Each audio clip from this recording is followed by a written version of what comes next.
আমার প্রিয় মা বোনেরা, কেমন জালসা ভালো লাগছে?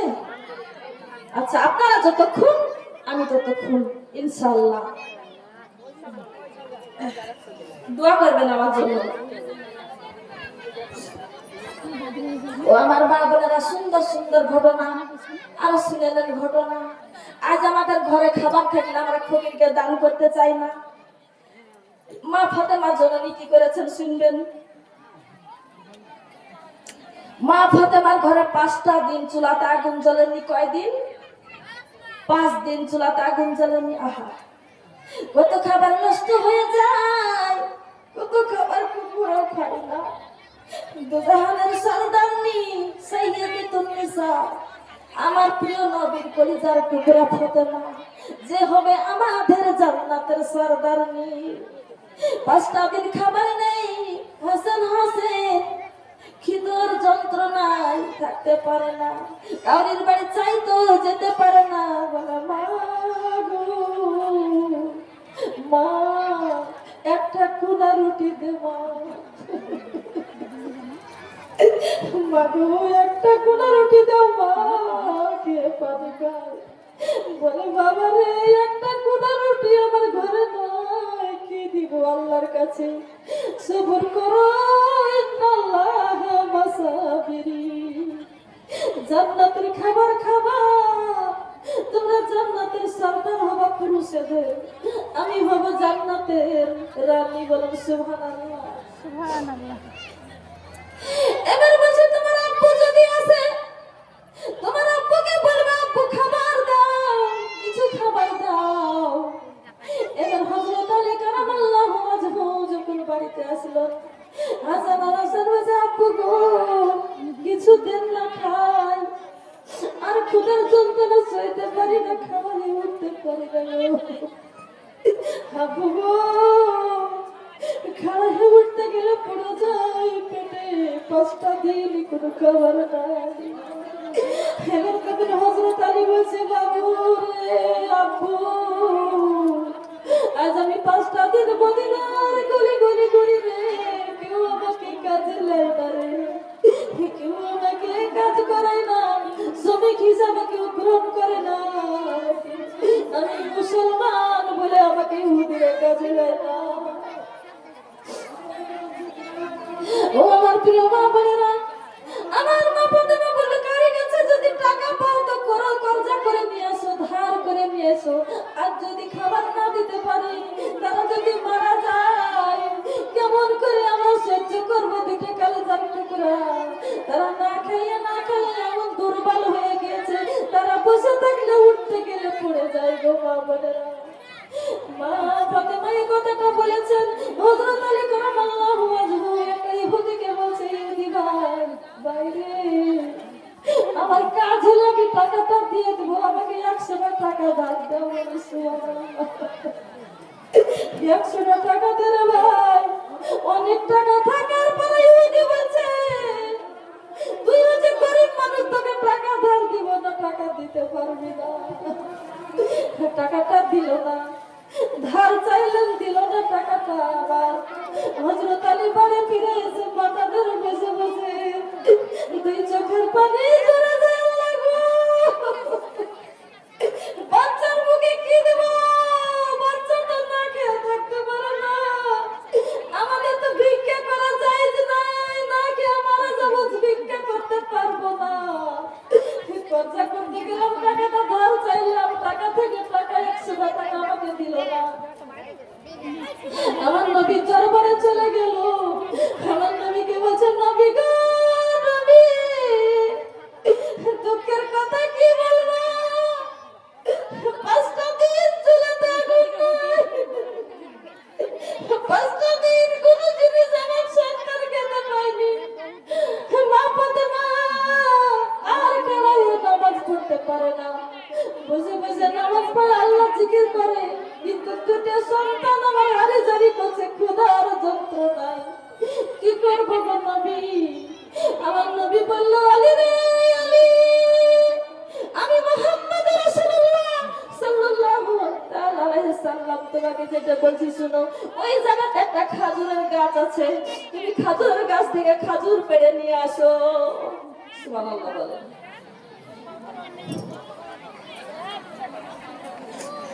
এবার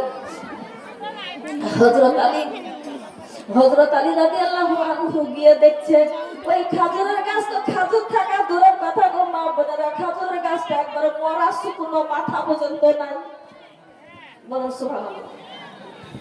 খাজুরের গাছের পাতা পর্যন্ত নাই, মাথা পর্যন্ত নাই, মুড়িয়া হয়ে দাঁড়িয়ে আছে। নবীর কথার উপরে বিশ্বাস করে আলী রাদিয়াল্লাহু আনহু বলছে, ওরে খাজুরের গাছ, আমার নবী বলেছে দুজাহানের নবী, এ জাহানের নবী, ও জাহানের নবী, আর জান্নাতের সরদার আমার রাহমাতাল লিল আলামিন বলেছে তোমার কাছে খাজুর নিতে, তুমি খাজুর দাও। সঙ্গে সঙ্গে সেই গাছটা তাজা হয়ে গেল। তাজা হওয়ার সঙ্গে সঙ্গে কান কান খাজুর হয়ে গেল। খাজুর হওয়ার পরে খাজুর পাকা পাকা হয়ে ঝরতে আরম্ভ করলো। বলেন সুবহানাল্লাহ। ওই খাজুর গলা কিছু দুটো মুখে দিলেন, কিছু চাদরে নিলেন। বুঝতে পারছেন আমার কথা? চাদরে নিলেন, নিতে নিতে ধরেন বুঝছেন হয়ে গেল। সেই খাজুর গুলা বাড়িতে নিয়ে আসলেন, আনন্দিত হলেন একটু। এবার তখন বলছে ফাতেমা গো, ওরে বিবি, আমার প্রাণ প্রিয় বিবি, তুমি শোনো, এই যে খাজুর গুলা আমি নিয়ে এসেছি, এই খাজুর গুলা তুমি পেট ভরে খাও, সন্তানকে পেট ভরে খাওয়াও। আরো খাজুর বাঁচবে, এই 4টে খাজুর বিক্রি করে আজ তুমি যদি বলো কিছু খেতে চাই আমি, তাও তোমাকে আমি খাওয়াবো। জীবনে কোনোদিন তো বলতে পারি না যে কোনো জিনিস খাবা, খেতে মন চাই কি। তুমি যদি বলো মন চাই, আমার কাছে তো পয়সা থাকে না, এই খাজুর করা বিক্রি করে তোমাকে আমি নিয়ে এসে দিব। আর সেই সময়তে অলরেডি দেখতে পাচ্ছে মা ফাতেমা 5টা দিন খাই নাই কিছু, এই কারণে শরীরে ব্যথা আর তোমার জ্বর এসেছে। দেখেন, মানুষের যদি জ্বর হয়, কিছু যদি একটা রোগ হয়, তাহলে কিছু খেতে মন চাই না? বাজারের কোনো আপেল কিংবা কমলা, বেদানা, ঠিক না বে ঠিক? আমার মা বলে না, আমরা কার কাছে চাইবো? স্বামীর কাছে তো চাইবো। তো মুখটা আমার ভালো নাই, মুখটা মানে ভালো নাই, খেতে কিছু মন চাইছে না, একটু কিছু বাজার থেকে এনে দেন না, খাবো। সেটা আমরাও বলি, তাই না? তো হযরত আলী রাদিয়াল্লাহু আনহু বলছে, ফাতেমা, ও ফাতেমা, সন্তানকে তো খাজুর খেয়ে খুশি করলাম, তো একটা কাজ বলছি তোমাকে, একটা কথা বলছি আমি, তোমার যদি কিছু আজ খেতে মন চায় তাহলে বলো, আমি তোমাকে এনে দিব। তো বলো, আমার কবে থেকে একটা বেদানা খেতে মন চাইছে, কবে থেকে আমার একটা বেদানা খেতে মন চাইছে, অনেকদিন আগে থেকে। আপনাকে আমি লজ্জিত ভাবে বলি না যে আপনার কাছে তো পয়সা নেই, কোথায় থেকে এনে দিবেন, সেই জন্য আমি বলতে পারি না গো স্বামী, আমার তো কঠিন শরীরে জ্বর, তো এনে দিতে পারেন আপনি। খাজুর করা নিয়ে হযরত আলী কারামাল্লাহু ওয়াজহা চলে গেল বাজারে।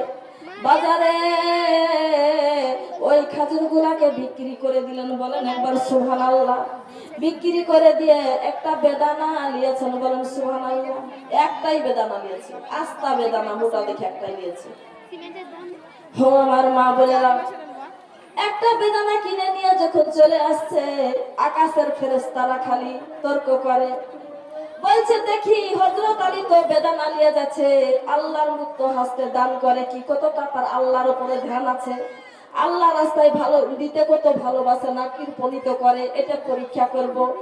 এই কথা বলিয়া আমার মা বোনেরা, কি তো ঘরে 5 দিন খাবার নেই, শুনতে তো পাচ্ছেন কথাটা।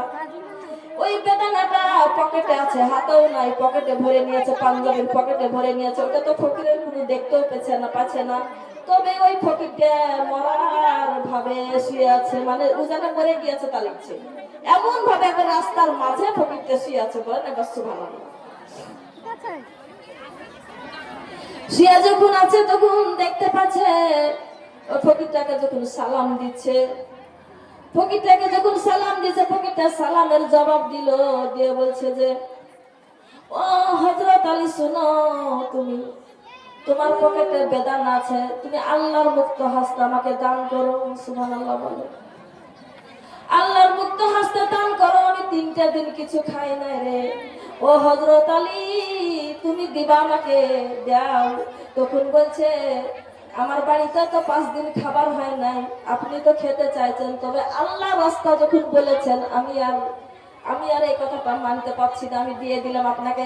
আপনি আধা খান, অর্ধেকটা নেন আর অর্ধেকটা আমি ফাতেমাকে নিয়ে যে দিব, আমার বিবি খেতে চাইছে। তখন বলছে ঠিক আছে অর্ধেকই দাও। অর্ধেকটা ওই ফকির সামনে খেলো, খেয়ার পরে তখন বলছে অর্ধেক আমার ক্ষুধার্তটা মিটলো, অর্ধেকটা আমার জ্বলছে, পেটের ক্ষুধা হা হা করে জ্বলে যাচ্ছে, ওই অর্ধেকটা দিলে গেলে আমার পেটটা ভরবে। ও আলী, আল্লাহর মুক্ত হাসতে দাও, তুমি আল্লাহর রাস্তায় আমাকে দাও রে আলী, দাও। অর্ধেক খেয়ে আমার আরো মন চায়, আমি আরো অর্ধেকটা তোমার কাছে চাই। হাতটা পেতে আবার চাইছে। আল্লাহর কথা যখন বলেছে ওই হযরত আলী কারামাল্লাহু ওয়াজহু ওই অর্ধেকটাও ফকিরকে দিয়ে দিলেন। বলেন সুবহানাল্লাহ। দিয়ে মনে মনে বলছে আল্লাহ, আমার বিবি কোনোদিন কোনো কিছু খেতে চাই না আমার কাছে, আজকে কত আদর করে বললাম, সেই জন্য বিবি আমার খেতে চাইলে একটা বেদানা আমি খাওয়ানবো। এবার আমি ফকিরকে দান করে দিলাম। আল্লাহ গো কুদরতি ভাবে যেন আমার ফাতেমার মন থেকে যেন এটা ভুলিয়ে দিও। আমি বাড়িতে গিয়ে জানে বসলে যেন আমার ফাতেমা এটা না বলে যে কই গো স্বামী আমার বেদানা, ওই কথাটা আল্লাহ তুমি ভুলিয়ে দিও। আল্লাহর কাছে দোয়া করে দিলেন, বলেন সুবহানাল্লাহ। আল্লাহ সঙ্গে সঙ্গে মা ফাতেমাকে ভুলিয়ে দিয়েছে কথাটা। হযরত আলী কারামাল্লাহু ওয়াজহু যখন বাড়িতে গেলেন, মা ফাতেমা আর অসুস্থ নাই, হেঁটে বেড়াচ্ছে, হেঁটে বেড়াচ্ছে, যেন জ্বর ভালো হয়ে গিয়েছে। বলেন সুবহানাল্লাহ। as-সাদাকাতু তারুদ্দুল বালা, আল্লাহ বলেন দান সাদকা করলে পারে বালা মুসিবত দূর হয়ে যায়। আমার মা বোনেরা কৃপণতা করবেন না। এই শাবান মাসে যদি দান সাদকা দান ধান বেশি করেন, ইবাদত বন্দেগী বেশি হয়, যত করবেন তত আপনার গুনাহগুলো সব ধুয়ে মুছে পরিষ্কার হয়ে যাবে। মাহে রমজান আসবে, জান্নাতের সার্টিফিকেট আল্লাহ দান করে দিবেন। সুবহানাল্লাহ। যত পারবেন আপনারা মাদ্রাসার জন্য দান করেন। আমার আয়েশা, আমার আপামনি এতটা তার মনটা বড়, এতটা মানুষের খাবারের আয়োজন করেছেন, বলেন একবার আলহামদুলিল্লাহ। গাফিলতি যারা করে, কৃপণতা যারা করে, তাদেরকে আল্লাহ ক্ষমা পর্যন্ত করে না। আস-সাখী ও হাবিবুল্লাহ, আল্লাহ বলেন দানকারী ব্যক্তি আমি তাকে বন্ধু রূপে গ্রহণ করে নি। বলেন সুবহানাল্লাহ। ও আমার মা বোনেরা, সেটা ভেবেই তো হযরত আলী দিয়ে দিয়েছে, আপেলটা গোটাই দিয়ে দিয়েছে। মা ফাতেমা ভুলে গিয়েছে, আল্লাহ ভুলিয়ে দিয়েছে, কিছু বলছে না। স্বামী এসেছে, কিছু বলছে না, কই গো আমার আপেল, ওটা বলছে না, আল্লাহ ভুলিয়ে দিয়েছে। বলুন সুবহানাল্লাহ। আর যত আল্লাহ ভালো করে দিয়েছে, ওয়াসাদাকাতু তারুদ্দুল বালা তাজিদু ফিল উমুর, তাকে নেক হায়াত আল্লাহ বাড়িয়ে দেয়, আর বালা মুসিবত আল্লাহ কুদরতি ভাবে দূর করে দেয়, তার সাদকা যে করতে পারে। বলেন একবার সুবহানাল্লাহ। তো আমার মা বোনেরা, এবার হযরত আলী মুচকি মুচকি হাসে, আসো আরো একটু বেশি আদর করলেন মা ফাতেমাকে। আল্লাহ তুমি ভালোই করেছো, যদি বলে আমার বেদনা কই, তাহলে আমি কি করব, কিছু বলার নেই, ছোট হয়ে যাবো। যাক, রাত যখন গভীর হয়ে যাচ্ছে, অনেকটাই রাত হয়ে গেছে, তাহাজ্জুদের নামাজ পড়বে মা স্বামী স্ত্রী দুজন মিলিয়ে। সেই সময় তো সলমান ফার্সি এসে দরজায় ঠোকা মারছে। বলেন একবার সুবহানাল্লাহ। সুবহানাল্লাহ। তখন আসসালামু আলাইকুম ওয়া রাহমাতুল্লাহি ওয়া বারাকাতুহু, ও হযরত আলী তোমার বাড়িতে আমি এসেছি। বলে কেন, এত রাতে কেন এসেছো, সকালে আসবা তো। বলে এখনই দয়ার নবী বিশ্ব নবী রাহমাতাল লিল আলামিন পাঠিয়ে দিলেন। বলে কেন পাঠিয়ে দিলেন? বলে জান্নাত থেকে তোমার জন্য মোটা মোটা 10টা বেদানা এসেছে, তাই দিতে আসলাম। বলা যায় না সুবহানাল্লাহ। একটা বেদানা দান করেছিল, তার চাইতে সুস্বাদ বড় বড় 10টা বেদানা আল্লাহ জান্নাত থেকে জিবরাইলকে দিয়ে আমার নবীর বাড়িতে পাঠিয়ে দিল। আমার নবী সলমান ফার্সিকে দিয়ে আলীর বাড়িতে পাঠিয়ে দিল। আলী মনে মনে ভাবলো, আল্লাহ গো তুমি এত ভালোবাসো দানকারীকে, আমি একটা বেদানা আল্লাহ রাস্তায় দান করেছি, এই জন্য 10টা বেদানা আমার বাড়িতে পৌঁছে গেল। সুবহানাল্লাহ। বলেন দান করবেন কি, বলেন দান করবেন, খবরদার দানে ফুরাই না। আল্লাহ বলছে তুমি আমাকে দাও, তোমাকে আমি দিব। যে দেয় না তার বালা মুসিবত 100 দিনে কত রকমের রোগে বালায় চলে যায়। আর যে দান করে সে এত টাকা ডাক্তারখানায় তাকে যেতে হয় না। সুবহানাল্লাহ সুবহানাল্লাহ। আরেকদিনকে ওই হযরত আলীর জীবনে আরেকটা শুনবেন বলবো। হযরত আলী একটা রাস্তা দিয়ে চলে আসছে, আর একটা ফকির ধরেন ওই মরার ভাব নিয়ে শুয়ে আছে, বলেন সুবহানাল্লাহ। মরার ভাব নিয়ে চলে আসছে, মরার ভাব নিয়ে শুয়ে আছে। তখন আলী বলছে, সালাম দিয়েছে, সেই ফকিরটাকেও সালাম দিচ্ছে, লোকটাকে সালাম দিচ্ছে। লোকটা বলছে, আমি সালামের আমি তোমার জবাব ফিরাতে পারছি না। কেন ফিরাতে পারছেন না? তো এতটা দুর্বল আমি, না খাইতে খাইতে আমি এতটা দুর্বল হয়ে পড়ে আছে, আমাকে এখন খেতে দাও, তারপরে তোমার সালামের জবাব দিব। তো খেতে দিব, তারপরে সালামের জবাব দিব। আমার হাতে তো কোনো পয়সা নেই, আমার হাতে কোনো পয়সা নেই রে ভাই, আমি গরিব মানুষ, আমি আলী, আমার হাতে কোনো পয়সা নেই যে তোমাকে দোকান থেকে খরিদ করে খাওয়াবো। ও ভাই রে, আমি তোমাকে কি দিয়ে সন্তুষ্ট করব? তুমি তো খেতে চাইছো, তুমি একটা ভিখারি মানুষ, তোমাকে তো দিতে মন চাই। আমি আলী এমন গরিব মানুষ, আমার কাছে কোনো পয়সা নেই।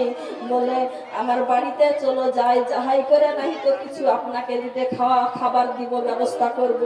ওই ফকিরটা বলছে, যদি তোমার বাড়িতে নিয়ে যেতে হয় তবে আমাকে কাঁধে করে বাড়িতে নিয়ে যেতে হবে, আমাকে কাঁধে করে বাড়িতে নিয়ে যেতে হবে। এতটা আমি দুর্বল, আমি ফকির, আমি কয়েকদিন খেতে পাই না, আমি দুর্বল হয়ে গিয়েছি, আমাকে বাড়িতে তুমি কাঁধে করে নিয়ে চলো, তাইলে আমি যাব।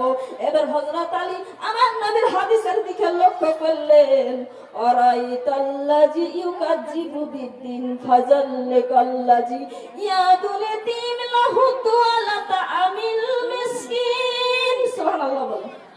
এতিমকে ধমক দিও না, এতিমের গলায় ধাক্কা দিও না, মিসকিনের দিকে সর্বক্ষণ নজর রাখো। ওই ভাঙা বাসন লইয়া যখন তোমার সামনে হাতটা পাতে, আমি আল্লাহ কুদরতের হাত আমি তোমার সামনে আগেই পেতে দিই।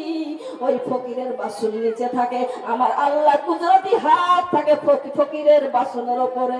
ওই ফকিরের বাসনে যখন তুমি ওই ভিক্ষাটা না দাও, আমার কুদরতি হাতটা অপমান হয়ে আল্লাহর আরশে চলে আসে। সুবহানাল্লাহ। আর যখন তুমি দাও, তখন তোমার আমি আল্লাহর আরশে তোমার দামটা নিয়ে চলে আসি, বলেন সুবহানাল্লাহ। ওই হযরত আলী কারামাল্লাহু ওয়াজহু কি করলেন, ওই ফকিরটাকে কাঁধে নিয়ে চলে আসলেন বাড়িতে। সুবহানাল্লাহ। আমরা কি বলতাম, আপনি থাকে না, কাঁধে কইতে পারবো না, আমার কাছে খাবার নাই, তাই না বলেন? বাড়িতে তো 5 দিন খাবারই না, আপনাকে কাঁধে নিয়ে যেতে হবে, কাঁধে নিয়ে যাবো না, সেটা না। ওই হযরত আলী কারামাল্লাহু ওয়াজহু কাঁধে বেচারাকে উঠিয়ে নিলেন, বলেন সুবহানাল্লাহ। কাঁধে উঠিয়ে নিয়ে বাড়ির বাইরে রাখলেন। মা ফাতেমাকে সালাম দিচ্ছেন, আসসালামু আলাইকুম ওয়া রাহমাতুল্লাহি ওয়া বারাকাতুহু। ফাতেমা বাড়িতে আছো? বলে আছি। জি আছেন। কি হলো স্বামী গো? বলে কি হয়েছে? একটা কাজ হয়েছে। কি হয়েছে? বলে একটা আমি এমন দুর্বল ফকির পড়েছিল, আমার কাছে খাবার চাইলো, বলছে কিছু কিনে দাও আমাকে, কিছু খেতে দাও আমাকে, আমার কাছে পয়সা নেই, আমি খেতে দিতে পারলাম না, দোকান থেকে কিনেও খাওয়াতে পারলাম না, সেই জন্য তাকে আমি ঘাড়ে করে নিয়ে আসলাম, কিন্তু আমি কাঁধে নিতে চাইছি না। সে ফকির বলছে আমাকে নিয়ে চলেন, কিছু খাইয়া দেন, আমি না খাইয়া কতদিন থাকবো। আমার বড় মায়া হলো, সেই জন্য আমি কাঁধে করে নিয়ে আসলাম। এবার ফাতেমা বলছে, স্বামী গো আপনি তো জানেন মাসের মাস বাড়িতে খাবার থাকে না, স্বামী গো 7 দিন বাড়িতে চুলাতে আগুন জ্বালালে নাই, স্বামী গো পানি ছাড়া আমার ঘরে কিছুই খাবার নেই, আমি কেমন করে ওই মেহমানটাকে দিব, স্বামী গো চাই দিব, কিন্তু আমার ঘরে 7 দিন খাবার নেই গো স্বামী, আপনি তো জানেন। তখন আমার আলী বলছে, ফাতেমা তুমি চিন্তা করো না, ইয়াকা নাবুদু ওয়া ইয়াকা নাস্তাইন। আল্লাহ বলছেন আমার ইবাদত করো, আমার কাছে তুমি সাহায্য প্রার্থনা করো, কোন জায়গাতে সেজদা করো না, কোন পীরের দরবারে সেজদা করা জায়েজ নাই, ওটা করো না, আমি আল্লাহর কদমে সেজদা করে রোনাজারি করো, আমি তোমাকে দেব। উনি আস্তাজিব লাকুম, বান্দা তুমি আমাকে ডাকো, আমি সব সময় তোমার ডাকে সাড়া দেওয়ার জন্য প্রস্তুত থাকি, বলেন সুবহানাল্লাহ। আমার বোনেরা আমার, এবার তখন হযরত আলী কারামাল্লাহু ওয়াজহু কি করলেন, ও আমার প্রিয় মা বোনেরা গো, ওযু করে ওই যে ঘরের কোনাতে মুসাল্লা যায় নামাজটা বিছিয়ে দিয়ে 2 রাকাত নফল নামাজ পড়লেন। কয় রাকাত? কি করলেন? নামাজ। 2 রাকাত নামাজ পড়ে আল্লাহকে বলছে, মাবুদ গো, আমার হাসানের জন্য আমার খাবার চাই না, আমি হোসাইনের জন্য আমি তোমার কাছে খাবার চাচ্ছি না, আমি আমার বিবির জন্য খাবার চাচ্ছি না গো আল্লাহ, ওই যে ফকির মেহমানটার জন্য একটু খাবারের ব্যবস্থা করে দেন গো আল্লাহ। আল্লাহ গো, আমাকে লজ্জিত করায়েন না, কত আশা করে নিয়ে এসেছি কাঁধে করে ফকিরটাকে, আমি ফকির মেহমানটাকে আমি কিছু যদি না খেতে দিতে পারি, তার কষ্ট মানে আমি আলীর কষ্ট হচ্ছে। আল্লাহ, আমার ঘরে কিচ্ছু খাবার নেই, আল্লাহ একটু খাবারের ব্যবস্থা করে দেন। সুবহানাল্লাহ বলেন। এরকম করে রোনাজারি করছে, কান্নাকাটি করছে নামাজের মাধ্যমে। এবারে সেই সময়তে সালাম ফিরে দেখতে পাচ্ছে গরম গরম বিরিয়ানি 1 প্লেট চলে এসেছে। বলেন সুবহানাল্লাহ। তারা কেমন ছিল আর আমরা কেমন? ওই আল্লাহ দুনিয়াতে সাহায্য করতে পারে কিনা বলেন? আল্লাহকে ডাকার মতো হতো, ডাকি না। সুবহানাল্লাহ বলেন। ও নবীর প্রেমিকেরা,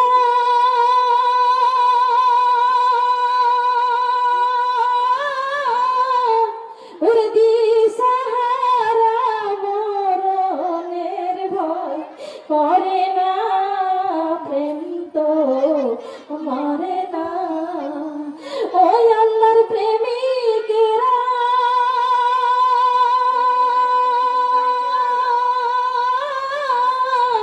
ওরে দিশাহারা মরণের ভয় করে না, প্রেম তো মরে না।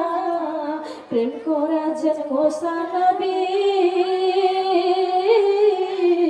তোর পাহাড়ে গেলেন চলে গো, ও সে খোদার নূরে,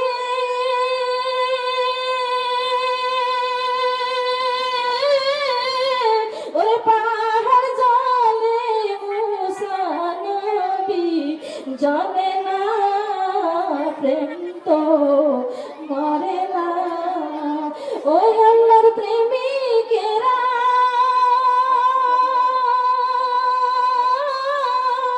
ওরে দিশাহারা মরণের ভয় করে না, প্রেম তো মরে না। প্রেম করেছেন মুসা নবী, তোর পাহাড়ে গেলেন চলে গো, ও সে খোদার নূরে,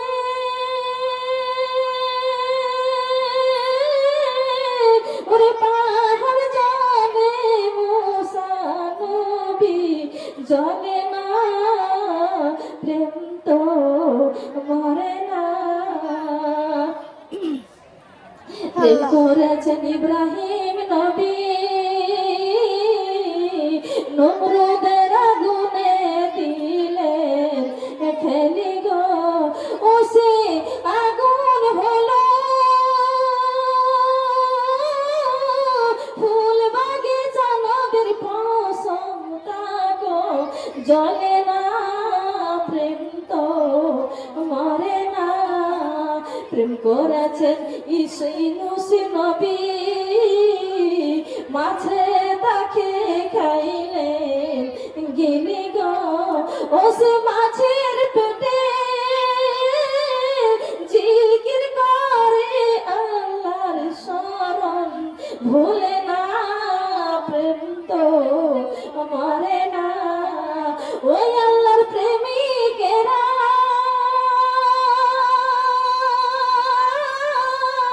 ওরে দিশাহারা মরণের ভয় করে না, প্রেম তো মরে না। প্রেম করেছেন আইয়ুব নবী, 18 বছর কিরাই খাইল গো, ওরে কিরাই খাইল,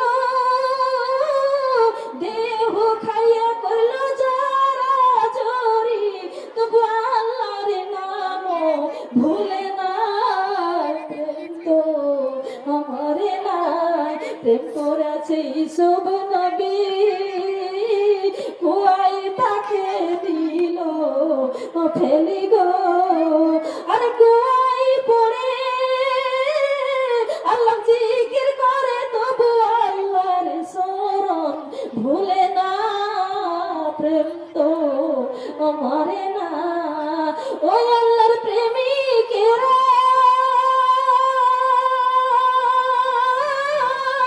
ওরা দিশাহারা মরণের ভয় করে না প্রেম তো মরে না সুবহানাল্লাহ বলেন।